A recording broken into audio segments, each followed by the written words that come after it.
दर्शक महानुभावहरू नमस्कार, तपाईहरुलाई हार्दिक स्वागत गर्न चाहन्छु हाम्रो च्यानल स्मार्ट खबरमा। आज मिति विक्रम सम्वत 2079 साल असार 13 गते सोमबार, ईस्वी सम्वत 2022 जुन 27 तारिक। आजका मुख्य समाचार बारेमा जानकारी। आज कहाँ के हुँदैछ? गायिका दिलमाया सुनारको मृत्यु प्रकरण बारेमा विशेष जानकारी। आखिर हत्या हो कि मृत्यु? यस बारेमा वास्तविकता र साथमा केही राजनीतिक खबर, शिक्षा, स्वास्थ्य, खेलकुद सम्बन्धी महत्त्वपूर्ण खबरसँगै देशमा बाढी पहिरोको अवस्था के कस्तो रहेको छ र केही अन्तर्राष्ट्रिय समाचारहरू पनि तपाईहरुमा राख्नेछौं। दर्शक महानुभावहरू, हाम्रो मेहनतका लागि यो भिडियोमा एउटा लाइक अवश्य गर्नुहोला।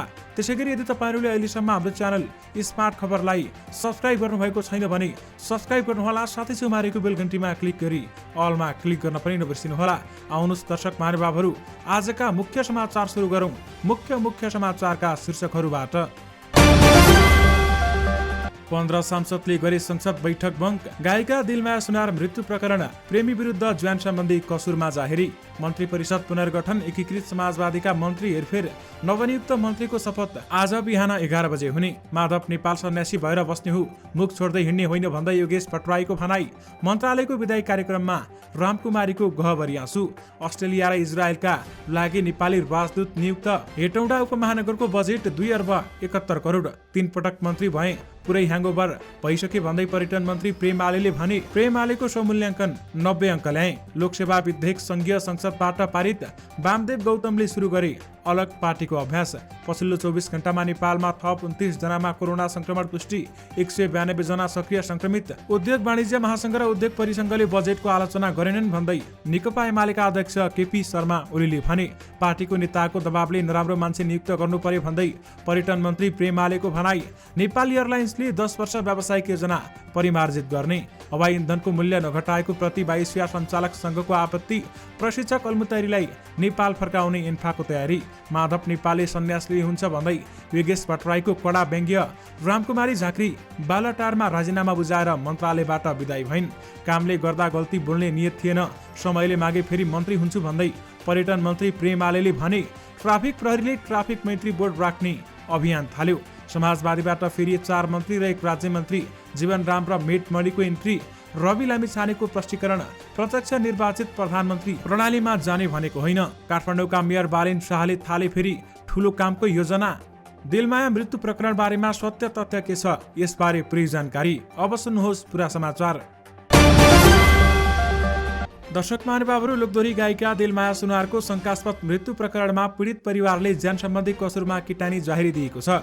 प्रहरी विरुद्ध बालाजुमा परिवारले सुनारको हत्या भएको दाबीसहित उनका प्रेमी सूर्य श्रेष्ठ विरुद्ध किटानी जाहेरी दिएको हो भने परिवारको जाहेरी आएपछि दर्ता गरेर अनुसन्धान थालिएको बालाजु प्रहरी नायब परीक्षक बीएसपी गौतम मिश्रले हामीलाई बताएका छन्। शनिबार बिहान पौने 11 बजे सुनार कोठामा मृत अवस्थामा भेटिएकी थिइन् भने त्यस लगत्तै प्रहरीले उनका प्रेमी श्रेष्ठलाई पक्राउ गरेर अनुसन्धान थालेको थियो। सुरुमा घटना बारेमा अनभिज्ञता प्रकट गरेका श्रेष्ठलाई अनुसन्धान अधिकृतले प्राविधिक पक्षको विश्लेषण सहित उनी त्यहाँ रहेको बताएपछि उनले राति सोही कोठामा बसेको स्वीकार गरेका थिए। बिहान उठ्दा झुन्डिरहेको देखेपछि आत्तिएर भागेको थिए। उनले प्रहरीसँग बयान दिँदै भनेका छन्, हतार सल निकाले तर श्वास थिएन। त्यसपछि डराएर सल लिएर आफू कोठाबाट भागेको उनले बताएका छन् र उनले बताए अनुसारकै स्थानबाट प्रहरीले सल बरामद गरेको छ। सललाई परीक्षणका लागि फोरेन्सिक ल्याबमा पठाउने तयारी गरिएको छ भने सब भने पोस्टमार्टमका लागि त्रिवी शिक्षण अस्पताल महाराजगञ्जमा पठाइएको छ। दर्शक महानुभावहरू, गायक सुनुवारको फेसबुकमा शनिबार बिहान कसैको माया पाउन जति कोसिस गरे पनि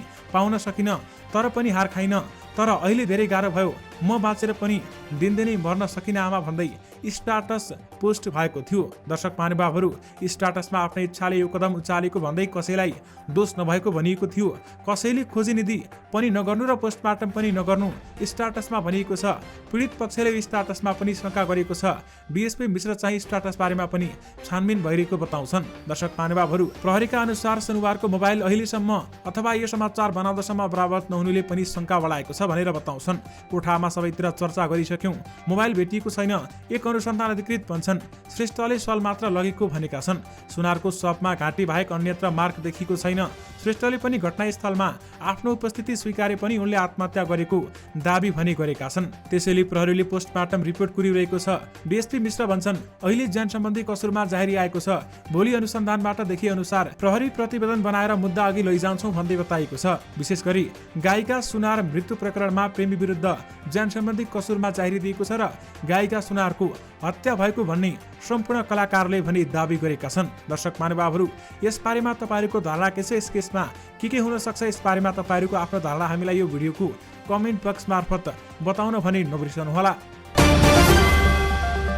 प्रधानमन्त्री शेरबहादुर देउवाले मन्त्री परिषद पुनर्गठन गरेका छन्। नेकपा एकीकृत समाजवादीबाट सरकारमा सहभागी मन्त्री हेरफेर भएका छन् भने एकीकृत समाजवादीबाट नेताहरू जीवनराम श्रेष्ठ, संस्कृति पर्यटन तथा नागरिक उड्डयन मन्त्री मितमणि चौधरी, शहरी विकास मन्त्री शेरबहादुर कुमार, श्रम रोजगार तथा सामाजिक सुरक्षा मन्त्री भवानी खापुङ, स्वास्थ्य तथा जनसङ्ख्या मन्त्री र हिरा केसी स्वास्थ्य तथा जनसङ्ख्या राज्य मन्त्री बनेका छन्। राष्ट्रपति कार्यालयले आइतबार साँझ विज्ञप्ति जारी गरी प्रधानमन्त्री शेरबहादुर देउवाले मन्त्री परिषद पुनर्गठन गरेको समेत उल्लेख गरेको छ।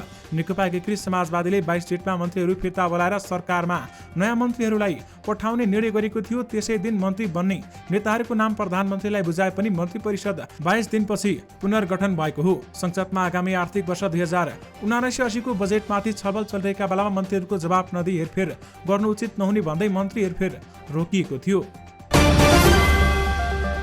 शहरी विकास मन्त्री रामकुमारी झाँक्रीले मन्त्रालयबाट विदा लिएकी छन्। नेकपा एकीकृत समाजवादी पार्टीले 22 डेटमा 4 मन्त्रीहरूलाई फिर्ता बोलाउँछौ भन्दै नयाँ टिम सिफारिस गरेको थियो, तर मन्त्रीहरूले आफूहरूले बनाएको बजेटमाथि सांसदहरूले उठाएको प्रश्नको जवाफ दिन चाहे प्रधानमन्त्री शेरबहादुर देउवा पनि सहमत भएपछि उनीहरू हटेका थिएनन्। तर शनिबार एकीकृत समाजवादीले अब पर्खिन नसक्ने भन्दै तत्काल शपथ गराउन प्रधानमन्त्रीलाई आग्रह गरेको थियो भने त्यसको भोलिपल्ट राष्ट्रिय सभामा जवाफ दिएकी मन्त्री झाँक्रीले मन्त्रालय पनि छाडेकी छन्। त्यसअघि मन्त्रालयले पत्रकार सम्मेलन र फेरि भेटौँला कार्यक्रम राखेको थियो। कार्यक्रममा झाँक्री निकै भावुक भनिन्। मन्त्रालयका कर्मचारीले 8 महिना 20 दिनमा गरेको कामको फेरिस्त सुनाउँदा निरन्तर आँसु जारी रहिन्। उनले सञ्चारकर्मीको प्रश्न लिइन् तर असहज भएको भन्दै जवाफ दिइनन्। छोटो प्रतिक्रिया दिएकी एकीकृत समाजवादीकी सचिव समेत रहेकी झाँक्रीले गत चैतमा मन्त्री फेर्न चाहेको थाहा पाएपछि पूर्व जानकारी दिन आग्रह गरेको बताएकी छन्। आफूले गरेको काम भन्ने र स्थापित गर्ने रहर थियो भन्दै उनले गहभरि आँसु समेत ल्याएकी छन्। उनी बैठकमै रोएकी थिइन्। दर्शक महानुभावहरू, तपाईहरूले त्यहाँको तस्बिरहरू स्क्रिनमा देखिरहनु भएको छ। संस्कृति पर्यटन तथा नागरिक उड्डयन मन्त्री प्रेमबहादुर आलेले काम गर्ने सिलसिलामा आफूले गल्ती बोलेको भए आफ्नो त्यस्तो नियत नभएको बुझ्न आग्रह गरेका छन्। आइतबार मन्त्री पदबाट राजीनामा घोषणा गर्न आयोजित पत्रकार सम्मेलनमा उनले समयले मागे आफू फेरि मन्त्री हुने समेत उल्लेख गरेका छन्। उनले भनेका छन्, काम गर्दै जाने क्रममा मैले गल्ती बोलेको भए त्यो मेरो नियत थियो भन्ने नठानिदिनुहोला। त्यस्ता त्रुटिबाट म सचेत रहनेछु। मन्त्रीबाट बाहिर गएपछि म सांसदको रूपमा रहने र विकृतिका विरुद्धमा आवाज उठाइरहनेछु। समयले मागेमा म पुनः नेतृत्वमा फर्किने नै छु। मैले गरेको कामलाई पछि आउने मन्त्रीले निरन्तरता दिने आशा राखेको छु भन्दै उहाँले बताउनु भएको छ। उहाँले आफ्ना लागि मन्त्री पद ठुलो नभएको बताएका छन् भने आइतबार मन्त्रालयबाट विदाई हुनुअघि आयोजित पत्रकार सम्मेलनमा उनले आफू 3 पटक मन्त्री भएको र मन्त्री पद ह्याङ्गओभर भएको बताएका छन्। म केपी ओलीको पालामा 2 पटक वन मन्त्री भएँ, अहिले तेस्रो पटकै जिम्मेवारीमा छु। म त ह्याङ्गओभर भइसके भन्दै उनले भनेका छन्। उनले पार्टीले आफूलाई विश्वास गरेर जिम्मेवारी दिएको तर मन्त्री हुनु कुनै पनि प्रयास नगरेको उनले जिकिर गरेका छन्। मन्त्री आलेले यसअघि निजी एयरलाइन्सले ठुलो चलखेल गरेर आफूले अराएको मान्ने मान्छेलाई मन्त्री बनाउने गरेको तर आफू त्यस्तो नभएको दावी गरेका छन्। यो मन्त्रालयमा नेपाली एयरलाइन्सका बाहेक निजी कम्पनीले ठुलो चलखेल गरेर आफूले अराएर मान्न सक्ने मान्छेलाई मन्त्री बनाउँथे, आफूले अराएर काम गराउन सक्नेलाई सचिव बनाउँथे, नागरिक उड्डयन प्राधिकरणको डिजी महाप्रबन्धक बनाउँथे भन्दै उनले भनेका छन्। मन्त्री आलेले अघि भने, म एउटा यस्तो व्यक्तित्व हो, कसैको सराह बिना मेरो आदरणीय नेता माधव नेपालले नै यो जिम्मेवारी दिएको हुनाले मैले काम गर्दा पहिले पार्टीको अध्यक्षलाई बुझाउँथे, प्रधानमन्त्रीलाई बुझाउँथे भन्दै उहाँले बताउनु भएको छ। र साथमा उहाँले टाइगर जिन्दा है भन्दै आफूलाई बताउनु भएको छ र यस बारेमा कुनै पनि चिन्ता नलिन उहाँले आग्रह समेत गर्नु भएको छ। नेकपा एमालेका सचिव योगेश भट्टराईले नेकपा एकीकृत समाजवादीका अध्यक्ष माधव कुमार नेपाललाई सन्यास लिएर बस्न सुझाव दिएका छन्। आइतबार प्रतिनिधि सभाको बैठकपछि संघीय संसद भवन नयाँ बानेश्वरमा पत्रकारहरूसँग कुरा गर्दै सांसद भट्टराईले अध्यक्ष नेपाल राजनीति र जीवन दुवैको उत्तरार्धमा रहेकाले सन्यास लिएर बस्न सुझाव दिएका हुन्। शनिबार एकीकृत समाजवादीको केन्द्रीय कमिटी बैठकमा अध्यक्ष नेपालले 10 प्रदेश सहमति गरेर एमालेमै बसेका नेताहरू दास बनेको टिप्पणी गरेका थिए। नेता नेपालले उक्त टिप्पणीप्रति आक्रोशित नेता भट्टराईले राजनीतिबाट नै अवकाश लिने बेलामा अर्को पार्टी बनाउँछु भन्दै धुलो उडाउनुको तुक नरहेको टिप्पणी गरेका छन्। उहाँ अवकाश लिने बेलामा अर्को पार्टी बनाउँछु भनेर धुलो उडाउँदै हिँड्नु भएको छ त्यो असम्भव कुरा हो। असम्भव कुरामा दौडिने नभई आफ्ना गल्तीहरूलाई रियलाइजेसन गरेर अब नयाँ पुस्तालाई राजनीतिक पार्टी मुलुक सुम्पेर आफू आनन्दले बस्ने सन्यासी मान्छेले मुख छोड्दै हिँड्दैन भन्दै उनले भनेका छन् र माधव नेपाल सन्यासी भएर बस्ने हो, मुख छोड्दै हिँड्ने होइन भन्दै उहाँले कडा रूपमा जवाफ दिनुभएको छ। राष्ट्रिय स्वतन्त्र पार्टीका प्रस्तावित सभापति रवि लामिछानेले प्रत्यक्ष निर्वाचित कार्यकारी प्रधानमन्त्री र मुख्यमन्त्री पार्टीको आन्तरिक प्रयोजनका लागि मात्र भएको प्रश्न पारेका छन्। शुक्रबार राजधानीमा आयोजित एक पत्रकार सम्मेलन मार्फत लामिछानेले चुनावमा जानुअघि पार्टीको प्रधानमन्त्री को हुन्छ भन्ने तय गर्ने बताएका थिए। यद्यपि आम निर्वाचनपछि प्रत्यक्ष निर्वाचित प्रधानमन्त्री र मुख्यमन्त्री हुने भन्ने कुरा आफ्नो पार्टीले नउठाएको उनले प्रश्न पारेका छन्। उनले गत 7 असारमा नयाँ दल घोषणा गर्दै 7वटा विशेषता सार्वजनिक गरेका थिए र जसको एउटा बुदामा प्रत्यक्ष निर्वाचित प्रधानमन्त्री र मुख्यमन्त्रीको व्यवस्था गर्ने उल्लेख गरेका थिए। सो बुदामाथि संविधानलाई नै चुनौती दिने गरी व्याख्या भएको भन्दै आलोचना सुरु भएको थियो। त्यसमाथि शुक्रबारको पत्रकार सम्मेलनमा तपाईँ अवस्था परिवर्तन गर्ने हो भन्नुहुन्छ, फेरि भन्नुहुन्छ प्रत्यक्ष निर्वाचित कार्यकारी प्रधानमन्त्री चाहिन्छ भन्नुहुन्छ, प्रत्यक्ष कार्यकारी प्रधानमन्त्री व्यवस्था परिवर्तन नगरी कसरी आउँछ भन्दै एक पत्रकारले प्रश्न गरेका थिए। जवाफमा लामिछानेले प्रश्न पार्दै भने हामीले प्रत्यक्ष निर्वाचित प्रधानमन्त्री र मुख्यमन्त्रीको उम्मेद्वार भनेका हौं। हाम्रो पार्टीबाट हामी चुनावमा जानु अघि नै हाम्रो पार्टीको प्रधानमन्त्री को हुन्छ भन्ने कुरा पहिले नै प्रारम्भिक निर्वाचन गरेर मात्र जान्छौं भनेका हौं। व्यवस्था बदल्न नसक्ने कुरा हामीलाई थाहा छ। लामिछानेले अहिले नै व्यवस्था परिवर्तन गर्न नसक्ने कुरामा आफू जानकार भएको पनि पत्रकार सम्मेलनमा बताएका छन्। अहिले हामी व्यवस्था बदल्न सक्दैनौं नि, हामीलाई थाहा छ भन्दै उहाँले बताउनु भएको छ। हामीले जनताको अवस्था भने पक्कै पनि परिवर्तन गर्न सक्छौं भन्ने विश्वास छ भन्दै रवि लामिछानेले बताउनु भएको हो। काठमाडौँ उपत्यका ट्राफिक प्रहरी कार्यालयले सवारी चालकहरूलाई सचेतना जगाउन र अनुशासित बनाउन ट्राफिक मैत्री बोर्ड राख्ने अभियान आजदेखि सञ्चालन गरेको छ। यस जनचेतनासँगै ट्राफिक प्रहरीले ट्राफिक नियम उल्लङ्घन गर्ने उपर कारबाही अभियानलाई समेत तीव्रता बनाएको छ। काठमाडौँ उपत्यकाको सडकहरूमा ट्राफिक नियम उल्लङ्घन गरे बापत लाग्ने जरिवाना सम्बन्धी लेखिएको सूचनामूलक बोर्डहरू 57 स्थानमा राखिएको कार्यालयले जारी गरेको प्रेस नोटमा लेखिएको छ। दुर्घटना कम गर्ने र सडक अनुशासन कायम गर्न कानुनमै भए अनुसारको सचेतनाका लागि सूचना टाँच गरेका हौं भन्दै प्रमुख एसएसपी उमेश राज जोशीले बताउनु भएको छ। दर्शक महानुभावहरू, यस्ता बोर्डहरू माइती गरसिंह दरबार, पद्योदय, पुतली सडक, सीतापाइला, हलचोक, सामाखुसी, नयाँ bus park, माछापोखरी, Balaju, गङ्गबु, Greenland, सल्लाघारी, Suryabinayak, जगाती, Gwarko, साध्य बाटो, महालक्ष्मी स्थान लगायतका स्थानहरूमा राखिएका छन्। राष्ट्रिय फुटबल टिमका मुख्य प्रशिक्षक अब्दुल्ला अलमुतैरीलाई नेपाल फर्काउनका लागि अखिल नेपाल फुटबल संघ इन्फाले तयारी थालेको छ। 5 दिन अघि बसेको इन्फाको केन्द्रीय समिति बैठकले अलमुतैरीलाई राष्ट्रिय टिमको प्रशिक्षकको जिम्मेवारीमा निरन्तरता दिने वा नदिने विषयमा निर्णय गर्न इन्फा सचिवालयलाई जिम्मेवारी दिएको थियो। त्यही निर्णय अनुसार इन्फा सचिवालयले हाल आफ्नो देश कुवेतमा रहेका अलमुतैरीसँग कुराकानी गरेको थियो, जसमा उनी नेपाल फर्कन सकारात्मक रहेको इन्फा सचिवालयको भनाइरहेको छ। इन्फा सचिवालयले अलमुतैरीसँग पहिलो छलफल गर्ने र उनको प्रतिक्रियाका आधारमा अघि बढ्ने रणनीति लिएको थियो भने जसमा अलमुतैरी नेपाल फर्कन सकारात्मक रहेको इन्फा सचिवालयको बुझाइरहेको छ। वायुसेना सञ्चालकहरूले हवाई इन्धनको मूल्य नघटाएको भन्दै सरकारप्रति आपत्ति प्रकट गरेका छन्।